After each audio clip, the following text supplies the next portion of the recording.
Tony Iommi stood backstage, his familiar Gibson SG in hand, his heart pounding just as fiercely as it did in the earliest days of Black Sabbath. The weight of history bore down on his shoulders as he prepared to step onto the Villa Park stage, the very heart of Birmingham, the birthplace of a revolution in sound. He looked across at his bandmates, Ozzy Osbourne, Geezer Butler, and Bill Ward, the original brothers in arms who, after 2 decades apart, would finally share the stage again. "This is something totally different from anything else we've ever done," Iommi told BBC Midlands Today, his voice a mix of excitement and vulnerability. After decades of world tours, chart-topping albums, and legendary performances, this homecoming felt like uncharted territory. There was no bravado, no rehearsed swagger, just a raw, honest return to where it all began. The air buzzed with anticipation. More than 40,000 fans from every corner of the globe were gathering, their voices merging into one deafening roar of devotion. Fans young and old, some who had grown up with Sabbath's thunderous riffs, others who had discovered them decades later, all converged on Birmingham to witness history. Iommi confessed, "We're all nervous, really. Not the nerves of inexperience, but the kind of anxious energy that comes from knowing the whole world is watching." The preparation had been intense, every rehearsal a careful balancing act between nostalgia and physical limits. For Ozzy Osbourne, the stakes were personal.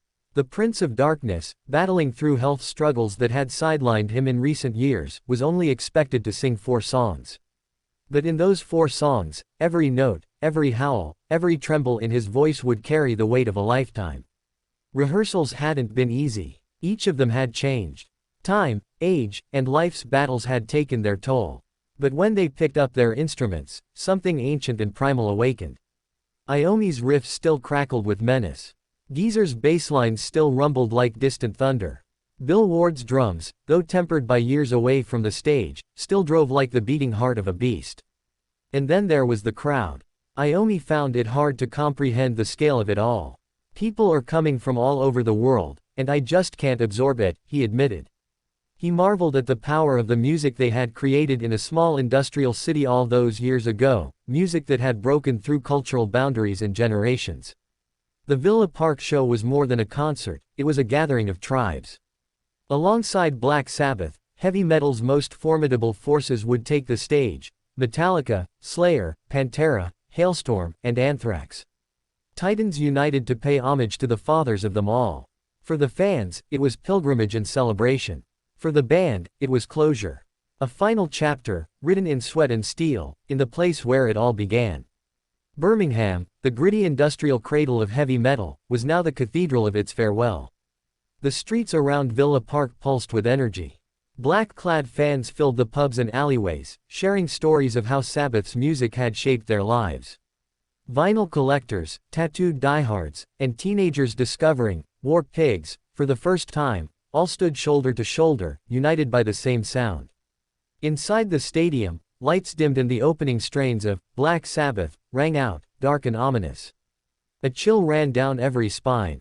Iommi's fingers danced across the fretboard, unleashing the very first doom-laden riff the world had ever heard. Ozzy stepped forward, his voice raw but resolute, calling out into the night, "What is this that stands before me?" The crowd answered with a deafening roar, a chorus of voices filling the Birmingham sky. Geezer's bass thundered through the ground, and Bill's drums pounded like ancient war drums. This wasn't just nostalgia. This was power, alive and breathing, reminding everyone why Sabbath had mattered in the first place.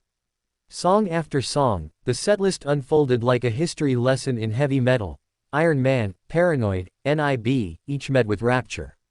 The chemistry, even dulled by years apart and bodies aged by time, sparked once again. Smiles, laughter, knowing glances between old friends, moments of humanity amidst the ferocity. Ozzy's 4-song limit became a symbolic torch lighting, handing over the legacy to the next generation. When he stepped off the stage, exhausted but triumphant, the audience erupted into a standing ovation that seemed to stretch beyond the horizon. The supporting acts paid their respects with blistering sets of their own. Metallica's James Hetfield bowed to the gods who inspired him. Slayer's thunderous assault carried Sabbath's rebellious spirit forward. Pantera and Anthrax thundered across the night. Halestorm added fresh fire, showing that Sabbath's influence still burned brightly in younger hearts. For Tony Iommi, this moment was bittersweet. A culmination of decades of music, pain, and joy. He looked across the sea of faces, some with tears streaming down, others screaming every lyric, and he felt the magnitude of what Sabbath had built. He remembered the early days, small pubs, rejected demos, and critics who dismissed them as noise. And yet, here they stood, having carved out an empire of sound that would never die. As the final chords rang out and the lights dimmed, the members of Black Sabbath stood together, arms raised. No words were needed. The music had spoken. The crowd lingered long after the final note, reluctant to let go. Chants of Sabbath, Sabbath echoed through the night air, a testament to the indelible mark left by four lads from Birmingham. Backstage, Iommi sat in quiet reflection. The nerves had faded, replaced by a deep, peaceful satisfaction. The mission was complete. The circle closed. For the city of Birmingham, this was a night to remember forever. A night when the Sons returned home, not just as musicians, but as legends. And though this may have been a farewell, the riffs will echo through eternity, carried on by every band that plugs in an amp and dares to play it loud. Because in the end, Black Sabbath wasn't just a band. They were a beginning, a revolution, a sound that refused to die. And tonight, in Villa Park, beneath the industrial skies of Birmingham, they reminded the world once more why they are, and always will be, the masters of reality.